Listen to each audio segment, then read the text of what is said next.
that you're not too heavily indexing towards that AP damage for your main carries, and it helps out quite a bit in the fact you can guarantee that mid priority here against something like the Viego, and makes it actually relatively hard for Viego to try and use that range advantage where he's able to actually punish some AP matchups, but certainly not something like the Lucian. And personally, I love seeing these kind of compositions, the double marksman compositions out of teams, because now who do you target on JDG? Who is it that you feel that you can confidently jump onto? You go for Loken, Yagao's left wide open. You go for Yagao, Loken's going to be able to get that damage for that AP, the AD threat, and then Kanavi onto this Diana is going to be completely uncontested in the HP department. Yeah, I think a huge amount of this game kind of relies on Rare Adam finding these nice for Rare Adam, though, is like if Kanavi's trying to jump into your backline, right? Your team is actually pretty tanky. Apart from your bottom side of the map, like you're not going to burst out FoFo when he's got a Divine Sunder and a Sterix Gauge. You're not going to burst out Rumble as well, who probably have a Zhonya's, gets that shield. Look at the top side too. So I think if you're going to looking for targets for Kanavi, it's going to be hard for him to consistently find access towards iBoy, or at least if he can, that seems to be kind of the death knell for Ore in this game. As right now we load up onto the Rift, our second series of the day to kick off week 5. Neither team really going too aggressively. We might see a late invade from JDG just purely to put down that ward because it's completely spotted out by a nice defensive ward that RA had already placed.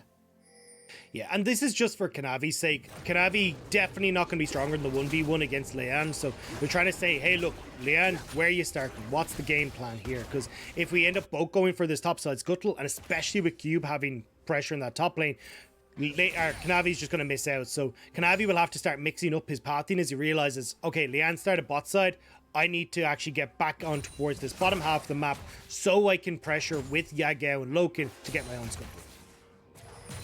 With both junglers starting on the bottom half of the map, I want to see the plays that can come in from Leyan, from Kanavi, on where they really want to make that first impact.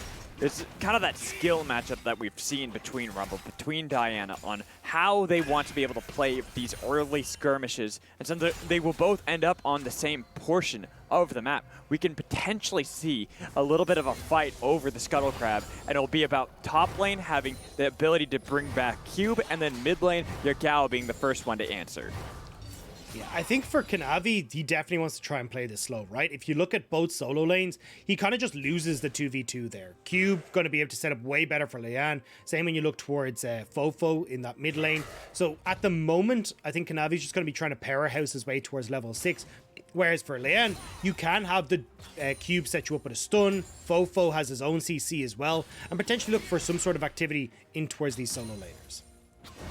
But right now, actually, look at this. The ping coming in from Kanavi. He's not wanting to just leave this as an uncontested fight, despite the fact that he was spotted out, despite the fact that it seems like they could be punished. This mid lane, FoFo getting shoved so heavily underneath this turret means that Yagao can always show up first. LvMao's on his way as well. Like, this is JDG playing very heavily towards these early scuttles, and with that, you know, LvMao showing, they think, okay, cool, we can actually go towards this. Now you got Loken moving up as well. 4 members of JDG trying to put pressure on towards this bottom scuttle. You don't have iBoy here just yet. Not just yet, but they are going to be able to drag him over, and all members are still here. Even though the smite was already used, they have the dredge line getting the flash out of Leyan. Even a TP in behind FoFo has to flash to be able to survive. They're going to be able to get the knockup on the LvMao, who flashed on top of iBoy. A lot of damage. First blood picked up with the piercing arrow. Yagao trying to be able to get away. Zoom, you're too late to the party. Even though the Scuttle Crab, it looked like it could have been taken away, it will be RA securing the objective. Greedy play from JDG. You'd already secured one of the Rift Scuttlers. You should have just been happy with that and backed away. But because LvMao had spent so much time roaming to try and secure that Scuttle on top side, he was a level down for that fight. So when you get to the grand scheme of things, especially at this level, the health, the stats that you pick up from those levels are so damn important. And LvMao is the first to fall and the only one to fall as Rare Adam pick up that Scuttle. Man, it's just one of those plays you look at for JDG, and like you said, you can't play that greedily unless you really are that confident. But how can you be confident that you're going to have the damage to back up this when Yagao has a call? And it took so long for them to actually start up this play, right? It gave the opportunity for iBoy and Hung to actually have the roam here. Loken is zoned away, and LvMao's in the middle of this, but as we said, level 2 to the level 3, level 4 of everyone else in this fight.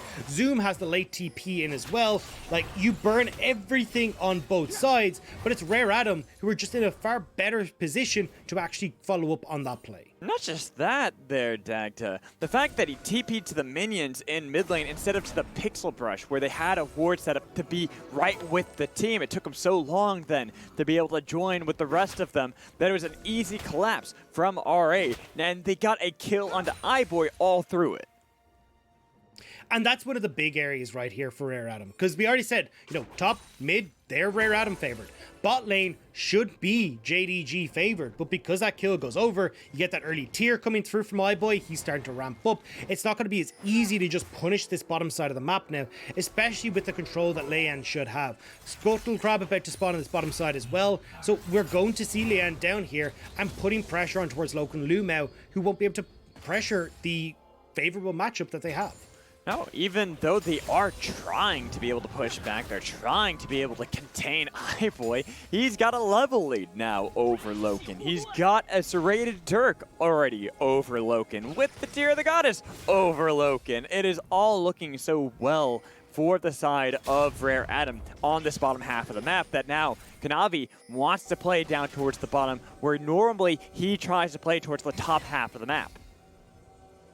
I mean, I'm not a fan of this. FoFo has hit 6. We already said like a 2v2 should go Rare Adam's favor, especially if Leyan overheats, but we're going to get this contestation as bot side. Fight. Look at the damage onto LvMao, trying to be able to chase him down. The flash coming in to be able to pick up the kill. The call on the other side to get a lot of damage onto iBoy, trying to see if they can heal him back up. They just can't, but they got the kill onto Kanavi. 2 are now dead just for the little life of iBoy. Yeah, and this was what we were saying, right? In the 2v2 scenario, Leyan and FoFo win. iBoy and Hung already draw so much attention that they get the kill on towards LvMao. Yes, they give one back, but that Scuttle still goes the way of RA. And for JDG, these bot side Scuttles are not where they're winning out. And Dagda, you get the kill on to iBoy. Sure, you can say it's a trade, but that's because Yagao shows up into the bot lane to make it so they can get that kill, which means he leaves Kanavi alone. And again, it's LvMao not being the same level as everyone. He's still level 4. You've got that serrated Dirk already picked up for iBoy. He has a lot of damage that can take him down so quickly. And then you've got FoFo and Leyan who are just soloing out Kanavi. Because as you said, Yagao is trying to help out the bottom lane. It's messy, messy play. And this is something that we've seen from JDG a lot. They try to fight on too many fronts and they end up giving over these advantages. And once more, Scuttle Crab number 1. They try to get both, and they're fighting on too many fronts. Just take your win and leave. Instead, they give over a kill. Now again, they're trying to fight for this second Scuttle where they just don't have stronger champions, and now they're giving over advantages once again. If they lose out on the ultimate prize itself, they don't even get the Scuttle Crab. They get more gold over to iBoy on this Varus, and now they're trying to see if they can get anything back. But what really do they have that they can take? They're trying to see if they can get on top of this Rift Herald, but you can already see that on the wings that Rare Adam are looking to see if they could possibly contest this. I think they've cancelled it though. You can see FoFo starting to move back down towards that bottom lane. They're just going to look to trade it for the turret plates on that bottom half. Now, it looks actually with how far FoFo was away, I'm pretty sure he didn't get that gold off of the bottom turret. So that turret plate going to waste. But JDG will answer with that top plate, and now looks like they might want to try and use it for Zoom in his top lane. At least to be able to help out this Renekton into the Volibear matchup, give him a little bit of that snowball potential, but it's so hard to be able to burst down that bear. You can see as he's galloping away. In fact, they don't even fully commit to try to take anything further because how healthy that turret is, and getting that much gold on the Zoom at this point might just not be enough. Yeah, the Crescent Strike not able to connect as well meant that he wouldn't have to follow up with his dash, so decides to back away, and you called it, right? I mean, you can maybe go for that play, but probably going to get the flash. You don't know where members of Rare Adam are, and because you spotted Kanavi top, Rare Adam feel comfortable to go for Dragon. So we are getting a lot of this back and forth trading, but this is again a composition, or at least a game state, that Rare Adam are reasonably happy with, right? They've got this late game standing coming in with the Viego. They're still waiting for these spikes to come through from Leyan, from Cube as well, so they're not really in a rush to try and take these fights. Whereas, actually, as I say this, looking to be able to pick off the easy targets, because poor Loken, he shows up in the bot lane and he's already sent back to the base. And I like that from Hung as well. He's just like, I'm going to pop the quickness and just run at you. You try to flash, Loken, I'm following with your flash as well. And you can see there, Loken, even though he had the cleanse and flash, was like, I'm dead. Like, if you're not going to use this grand entrance, I have no way of getting away from this. And it means that now you get the play on bot side. FoFo is being accelerated so much. He's nearly at 4,000 gold. He's the most gold in the game and is only looking to push that further. Although, as I say that, JDG now trying to answer for their own side lane pressure. Should be the first tower picked up by JDG, despite the fact that FoFo has been able to have a lot of alone time, special time with the tier 1 bot lane turret. But it is still only trying to be able to compete with FoFo in this gold category, who still, in fact, has the gold lead as the most gold earner in this game. Yeah, and we're actually seeing a bit of a different path coming through from FoFo as well, because he's going towards the Immortal Shield Bow. Usually we see the Divine Sunder in that Sterix, but definitely when you're not looking at as many beefy champions in this game. I mean, yes, you got Renekton, but the Divine Sunder not going to be getting as much use out of the health stacking, the mechanic that is on it, the percentage health damage. So instead, he's going to be looking to try and survive, giving himself more survivability against the burst that can come through from Kanavi, Yagao, hell, even Zoom as well, and trying to see if he can power through that instead of just having these this just health stacking Divine Sunder with the 14% true down, or max health damage. Yeah, plus being able to survive long enough through some of the burst that comes in from JDG. It's all a nice little touch for FoFo.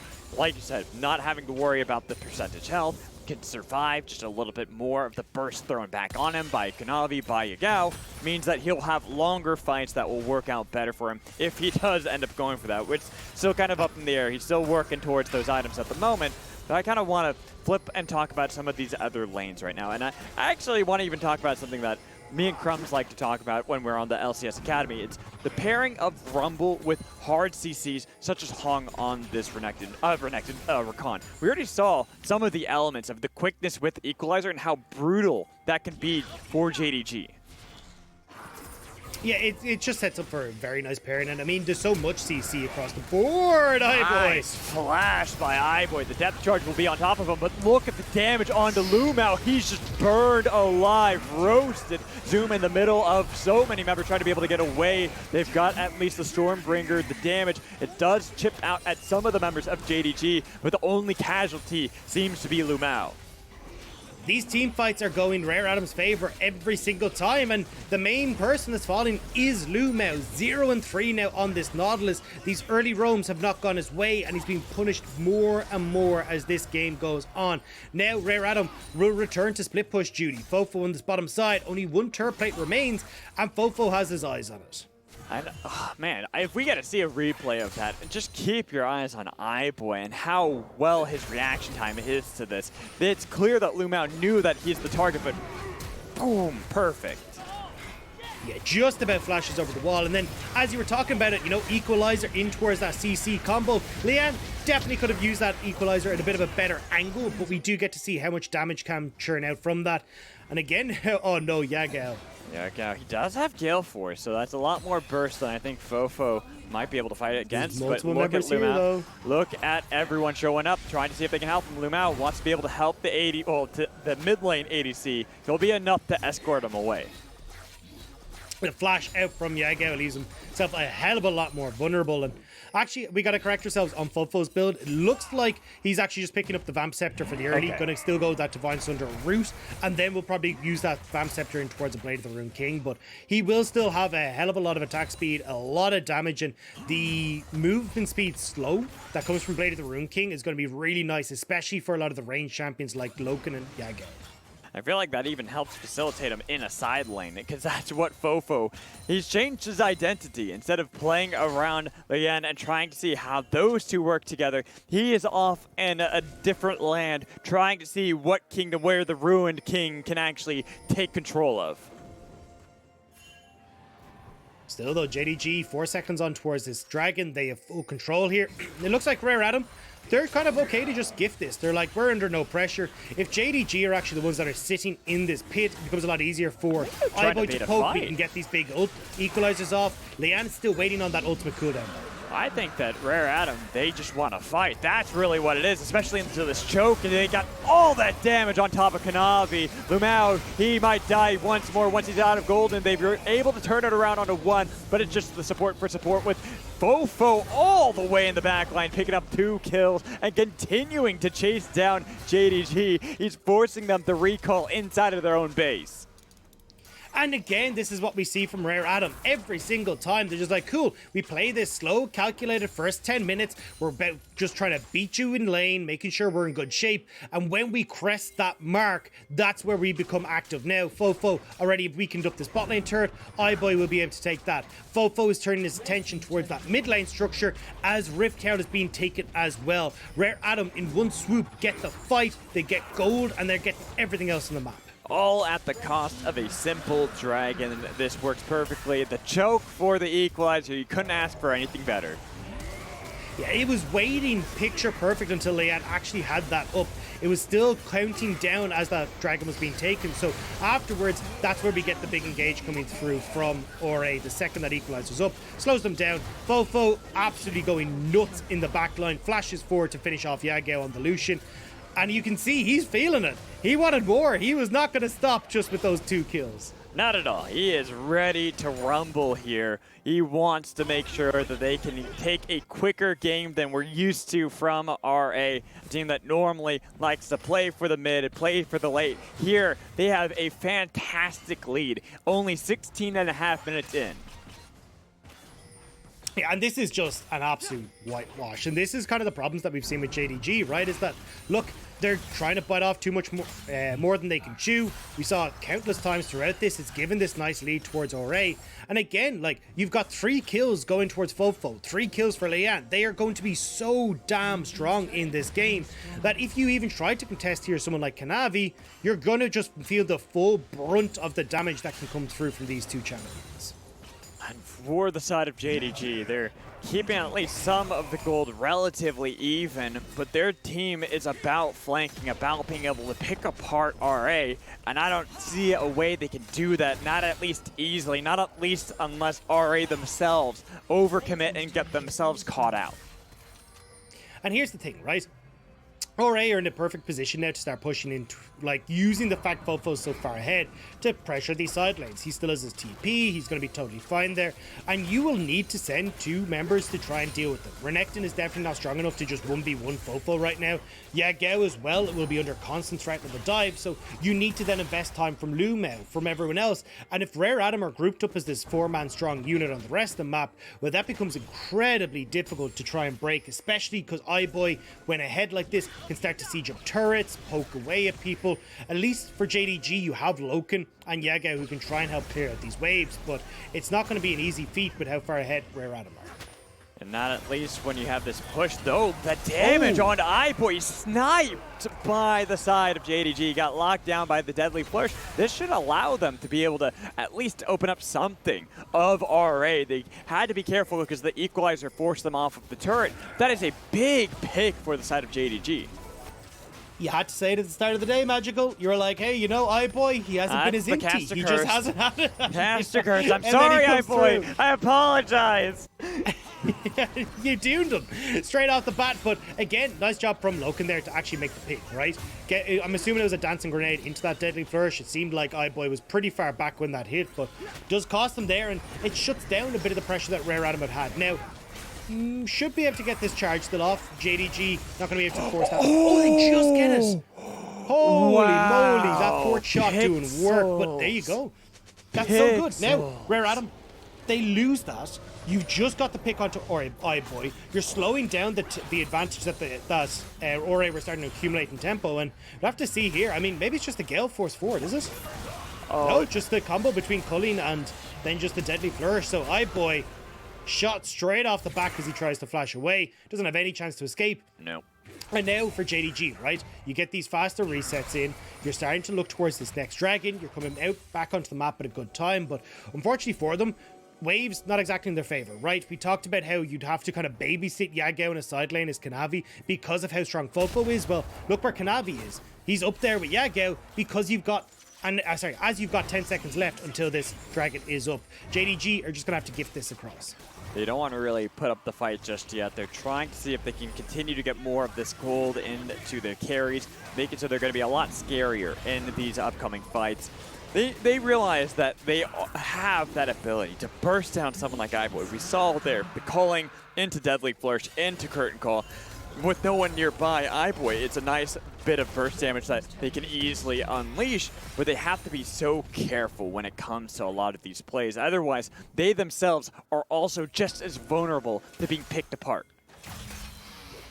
Exactly, and that's why when we're talking about like the way that I want to see this played out, it's as a 1-4 with FoFo providing that sideline pressure. Because if you end up in a situation where, you know, you don't have wave control like you do right now. Oh, actually, TP here from FoFo. FoFo, he's not spotted out. He is going to be able to help out with LvMao taking the brunt of the damage to flash back towards the team. They're continuing. Here's the quickness. Here's the equalizer. It's going to be a double man knockup with the Stormbringer to first down LvMao. Yagao as well. Even though they had a nice dive into the back line, it was not enough from Kanavi. Curtain Call only going to tickle the tanks of RA. Successful Conga line to avoid any of the damage from the Curtain Call. And now RA, with that pick, they just turn over towards the Baron. They've absolutely destroyed JDG in that engagement. And now they'll get the big purple worm as a reward. JDG still looking to contest, though. Trying to see if maybe, just maybe, they could find a snipe, but I think this is the wise call. They back out of that, knowing that that was a suicide mission at best. They had no chance to be able to sail this away, but we got to take a look at this replay. And it's FoFo just is such a big threat. Definitely, but also curious as to why LvMao is trying to get the overextension in towards River there.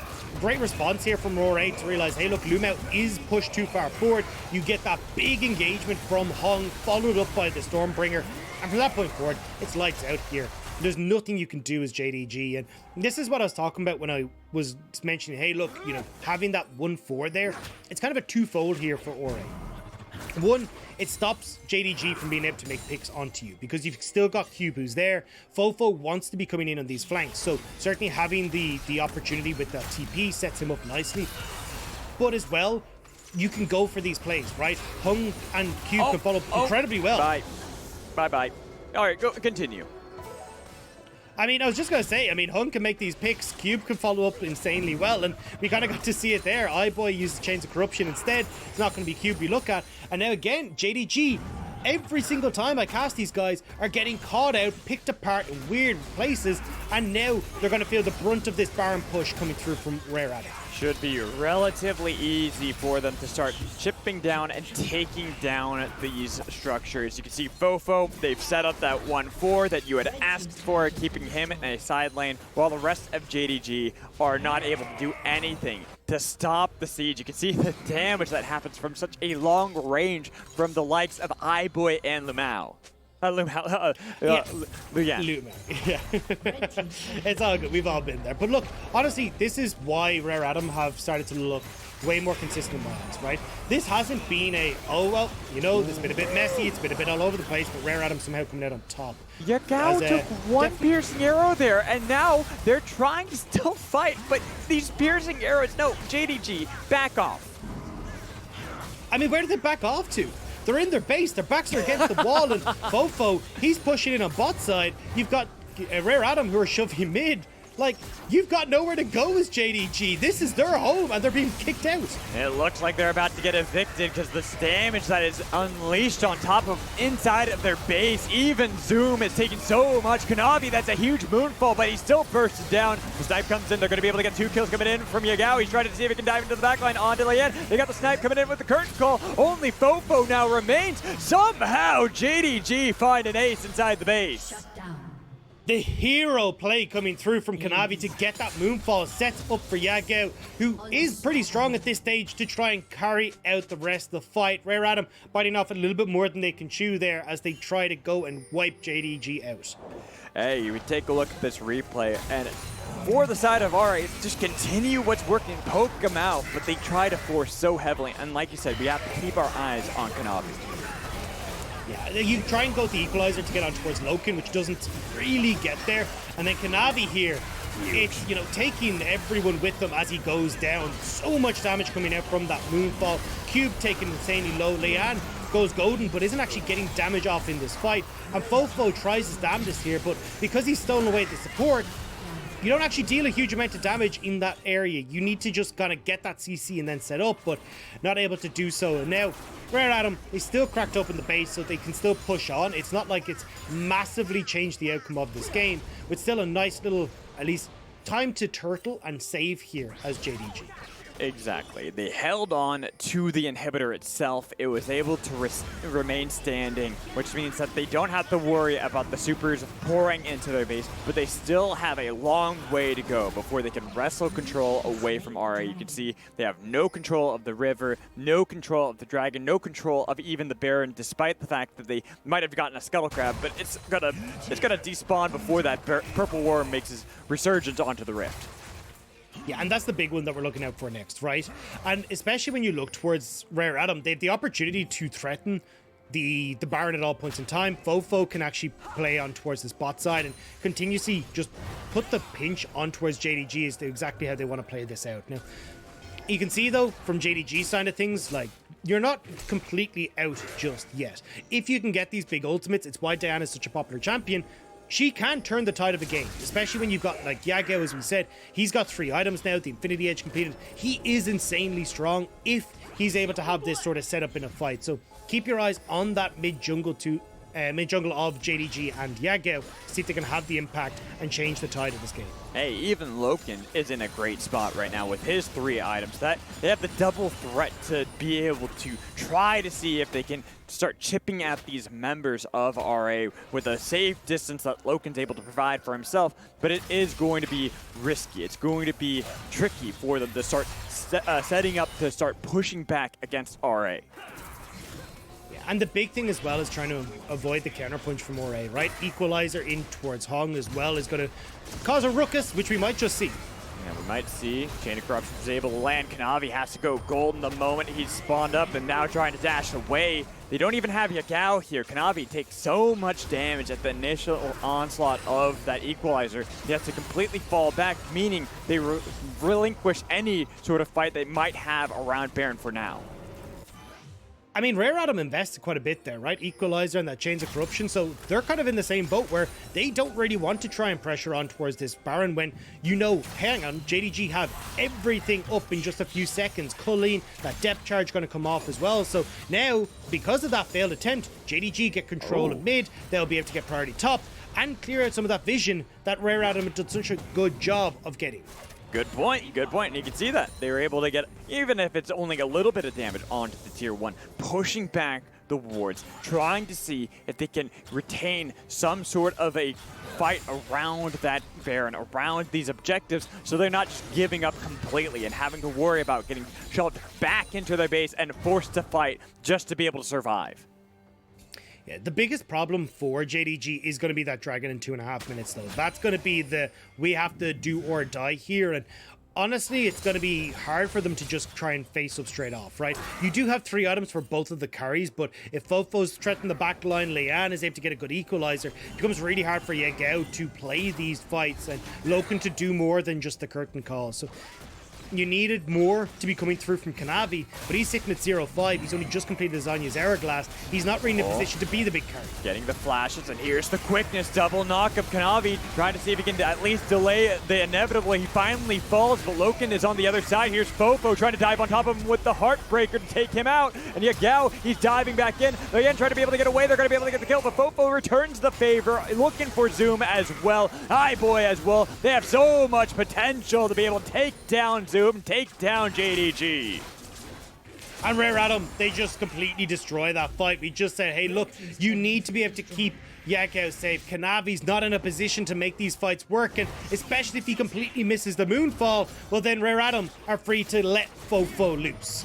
And now they've got everyone here. They've got the minions as well. Even if Leyan and Hong aren't going to be a part of this one, it's only LvMao who stands in the way of stopping this, trying to see if he can get the minions to follow him, waiting for Kanavi to be able to show up and try to put up a fight, but the Nexus turrets are gone. The damage is onto iBoy, but FoFo wants to be able to end the game. They've got the kill on a cube. FoFo tried to be able to dodge away, and he will be able to do it to secure game 1 for RA.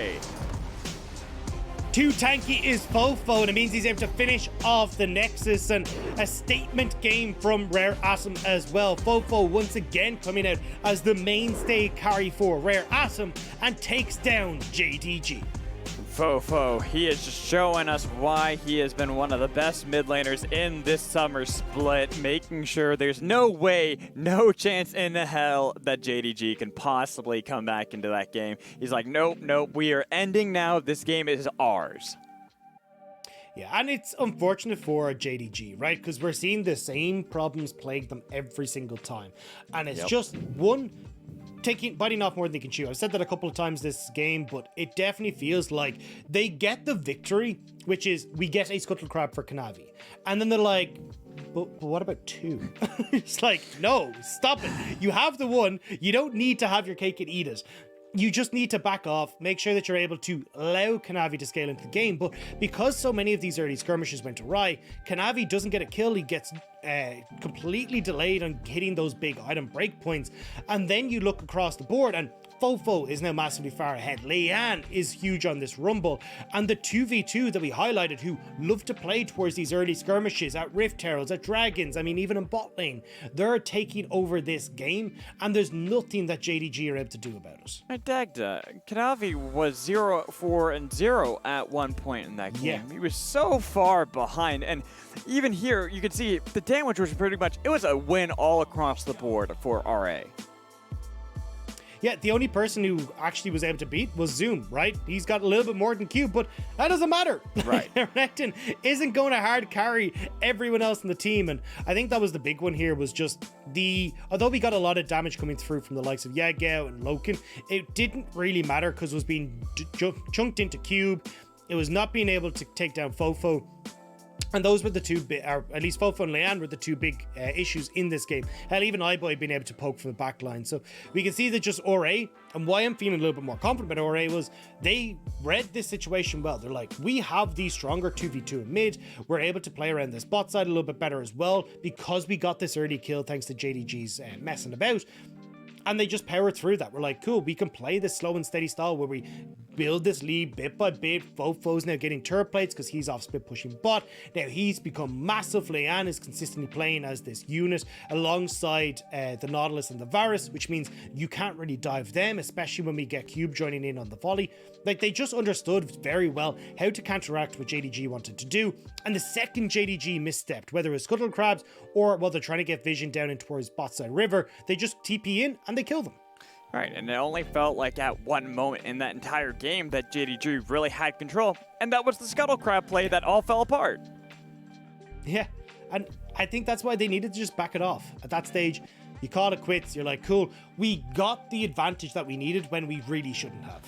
Nope, and with that, RA were able to take victory. FoFo made sure of that to take game 1. We're going to toss a break. We'll be right back to continue this series. So